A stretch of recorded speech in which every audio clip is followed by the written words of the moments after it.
Yo, welcome back to another video. We got NBA stars who destroyed their own career. Enough talking. Make sure to like and subscribe. Let's go straight into it. These NBA players had their lives all but figured out before throwing their whole life's work away. Starting with Ty Lawson, whose stupidity got him kicked out of a whole nation. Ty Lawson was at one point on the verge of doing the impossible.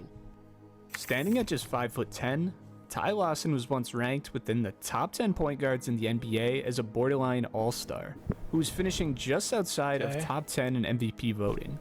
Lawson's rise to the top of the NBA was extraordinarily exciting. I mean, as an undersized guard scoring nearly 17 a game at UNC on 53% and 47% shooting splits, this guy was playing fast, this guy was playing efficiently, and he didn't leave you a moment to blink. Lawson would earn the 18th selection of the 2009 NBA Draft while playing under one of the best guards of the era on the back half of his career in Chauncey Billups. Really, this was one of the better come-up stories you could have in the NBA. Learning under Chauncey greatly developed his game, while Carmelo Anthony was taking up the scoring load for the first couple of years in his career, where after a pair of seasons to learn and develop, Denver would move on from their core to pass the keys to the offense to Lawson, leaving him with supporting pieces like Nene, Gallinari, and Aaron Aflalo. And at an efficient 16 and 6.5, the transition was rather seamless. The Nuggets were able to jump from a 50 and 32 finish in the final year of the Carmelo Anthony era to a not much worse 38 and 28 with Lawson leading all scorers.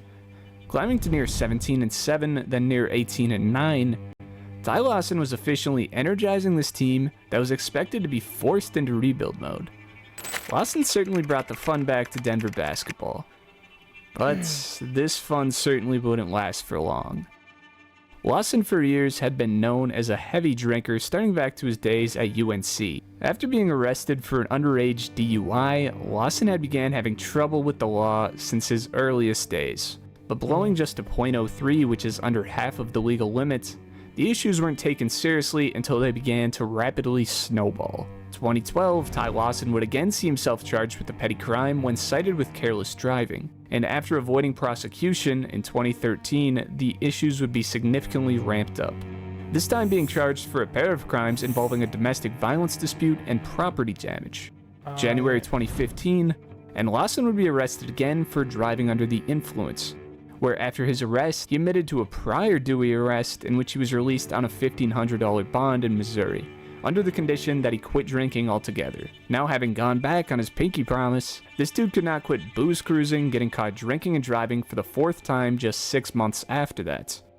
Lawson would be ruled by the courts to attend mandatory rehab, which he did attend. But seeing the rapid decline of their star player, the Nuggets chose to dump their star while his play was still at a high. The Houston Rockets would be the unlucky schmucks to pick up Lawson's talents, where his play would see a colossal fall off from his former highs, falling from 15 to 5 points per game in a single season, before being traded around the league in his late 20s. Lawson would take his talents to China, where despite being a washed-up NBA player, he was still able to land a multi-million-dollar contract to play basketball for a living. Well, that was until Lawson would take to his IG story to post, "Chinese women got cakes on the low. Might switch up my stance soon." Followed with a post saying, "YOLO, I guess LOL," alongside a Chinese stripper.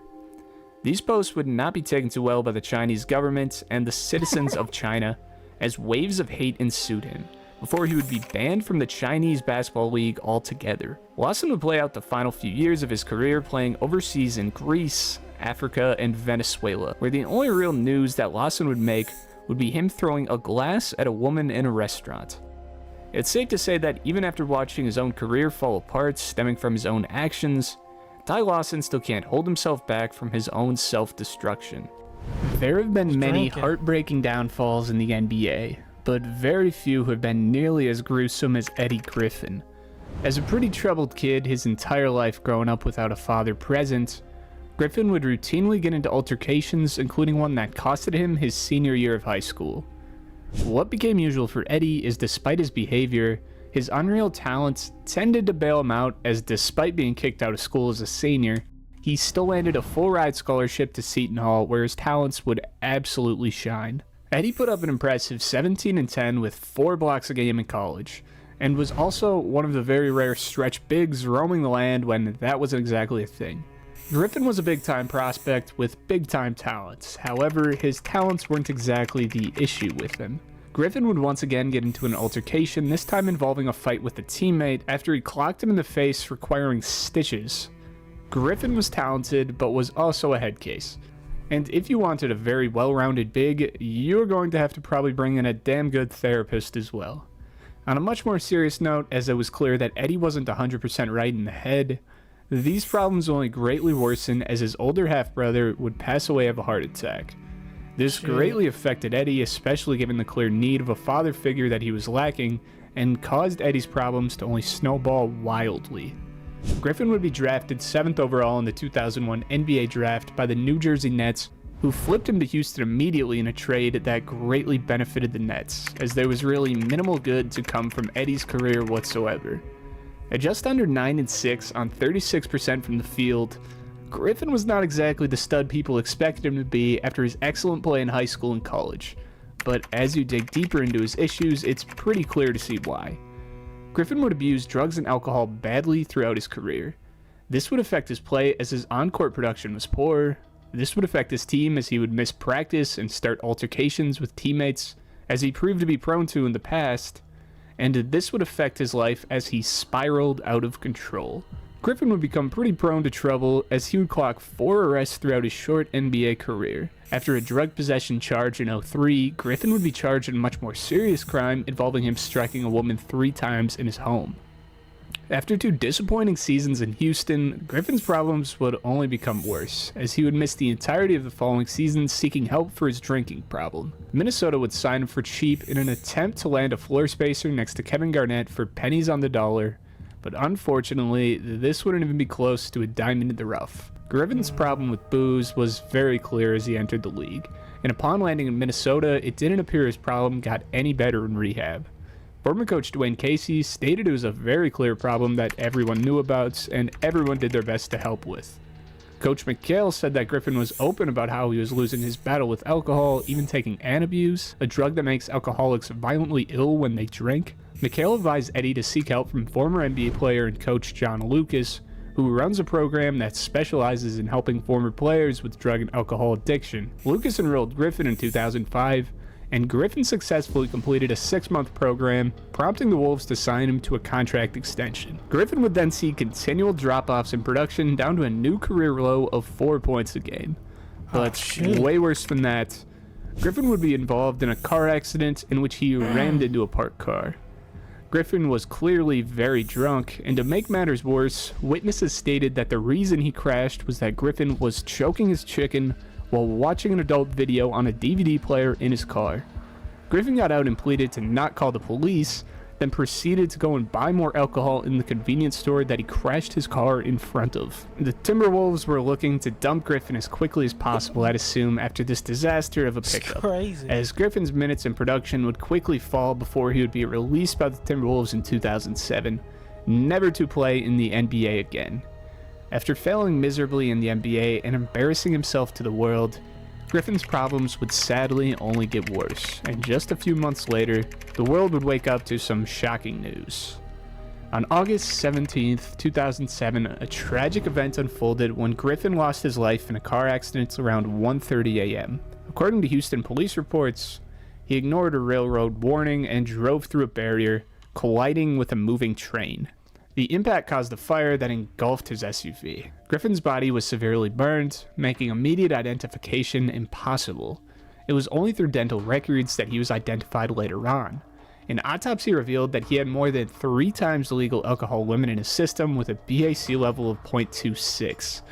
The Harris County Medical Examiner's Office concluded that he died from multiple blunt force injuries.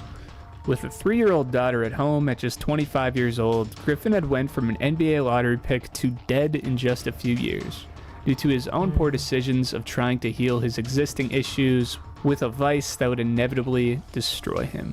Roy Tarpley seems to be one of the more forgotten what-ifs in NBA history, but due to his own actions, he squandered what was one of the more promising young NBA careers while dragging an entire NBA franchise down in the process.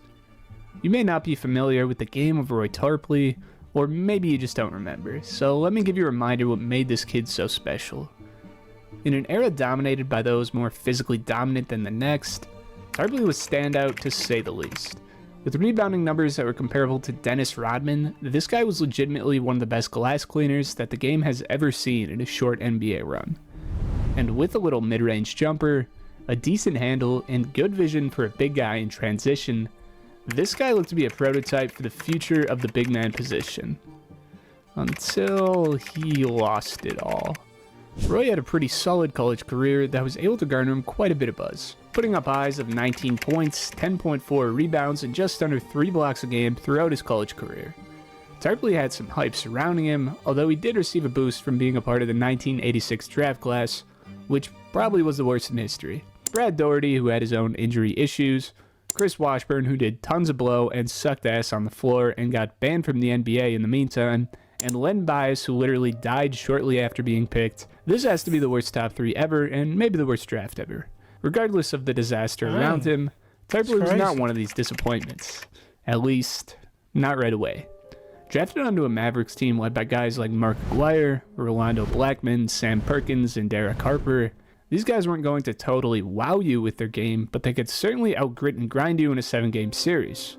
This was one of the more underrated rosters of the era, and Tarpley was able to fit into a role right off the bat for these guys. On a very competitive roster, Tarpley mainly played the role of a 6th man, but what became clear very quickly is that he was damn good at it. Putting up 7 and 7 his rookie year was pretty good production for just 18 minutes a game. I mean, double that out to per 36, and 14 points and 14 rebounds as a rookie is an all-around beast. The future was looking bright for Tarpley, but following this season, Tarpley looked for help for something that looked to become an issue. After a very good rookie season, Roy would open up to the Mavericks front office on his concern for his alcohol and drug use.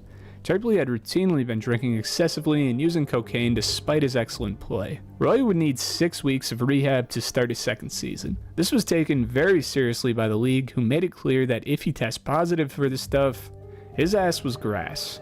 Especially after Len Bias aired out the NBA's dirty laundry in his own draft class. But after he came back, you would have expected this guy just spent the last 6 weeks around trainers and teammates, not doctors and junkies. Tarpley would continue to grow, climbing up to 14 and 12 as the 6th man of the year in just his second season. Tarpley at this time was the best rebounder in the NBA percentage-wise, ahead of guys like Dennis Rodman and Charles Barkley, and even slotted in at the top of the league in defensive rating. When scoring and playmaking was covered on this Mavs team, Tarpley could do everything else. But even when they needed him to fill that role as a scorer or a passer, he could do it as well. This guy was a beast. Despite milking the 6th man thing a little too hard, come playoff time, it looked like this guy was the new face of the team despite coming off the bench. At 17.5 and 11 against the Rockets, Tarpley looked like the best player on the floor by far, and he was only getting better. At 20.5 and 14, this guy ate up the Denver Nuggets the following series on their way to the Western Conference Finals, and matching up with the Showtime Lakers, these guys almost rewrote history.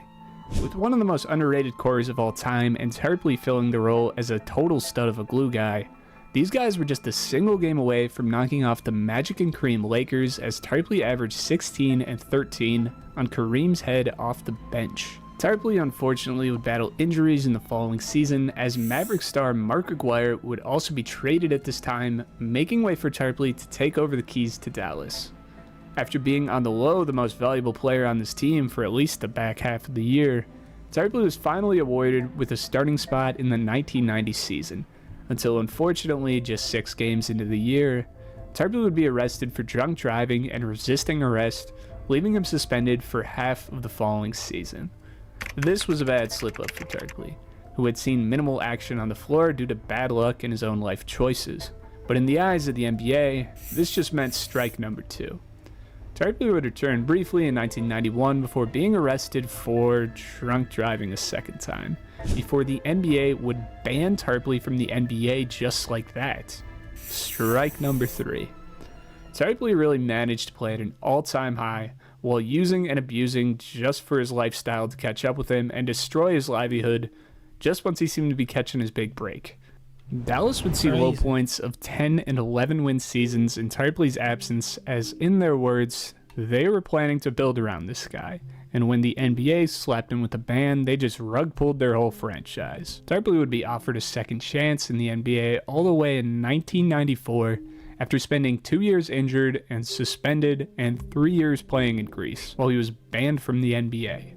Unfortunately, it appears that Tarpley would not curb the problems that ended his initial run, as after putting up a mediocre season as a shell of himself, Tarpley would be banned for life from the NBA for continuing to drink while in the NBA's recovery program. The problems would only get worse, of course, as after another DUI arrest shortly after his second banning, Roy would drink himself into an early grave, passing away at just 50 years old in 2015 due to liver failure. Delonte West has certainly made more media headlines than any 10-point per game scorer I've ever heard. By most measures in the NBA, I think this guy overachieved. As a 27th overall pick who was labeled too short at his position, putting up 12 points per game on up near 50, 40, 90 shooting splits is certainly one of the better role players in the NBA. Delonte would be moved to Seattle in the Celtics Ray Allen trade, then to Cleveland where he would make some noise as LeBron's best perimeter shooter at 40% from 3, then proceed to his mom, so stuff was pretty chill for Delonte. He began getting into trouble on the Cavaliers basically immediately after being traded, finding him constantly at odds with teammates, and would be forced to meet with the team's psychiatrist where Delonte would be diagnosed with bipolar disorder. West would see a decline from his pretty modest highs beginning in his later 20s, where after a few suspensions for erratic behavior and a weapons charge in a routine traffic stop, Delonte would be out of the NBA in 2012 at 28 years old. This was a pretty mild exit. I mean, besides the LeBron memes, no one really gave a rat's ass about Delonte West or his game. And as he would silently play in the G League following a modest career that was probably cut a contract or two short by his unpredictable behavior, it really wasn't until 1 year after Delonte retired from basketball that this guy started making real news. Delonte would be seen in 2016 asking people for money on the side of the street, just 4 years after making $16 million playing in the NBA. Things would only get worse as Delonte would be videoed in handcuffs, clearly heavily intoxicated, speaking gibberish to officers. Delonte was calling out for help, and unlike many in this situation, Delonte, given his position, would actually receive it. Mark Cuban would hunt down his former player and check him into rehab, where after months of work, it appeared that Delonte had made a shocking recovery. Now with a new job and a new life, it was hard to believe that this guy was just belligerent on the side of the street. Unfortunately, the hopes would quickly be lost as in 2022, Delonte would be back out on the street begging strangers for money, leading many to question if Delonte had relapsed. And as Delonte would be arrested for stealing a car shortly after, it seemed we got our answer. Delonte would be arrested in June 2024, where a mugshot would release showing him in his current condition. Words really couldn't even do justice to what this picture describes. After reaching an immaculate high, to losing it all, to bouncing back just to end up in the same position, Delonte is a harsh reminder about how serious these issues can really be. Latrell Sprewell's basketball journey is one of the most dramatic in NBA history, as his immense talent was often overshadowed by personal controversies.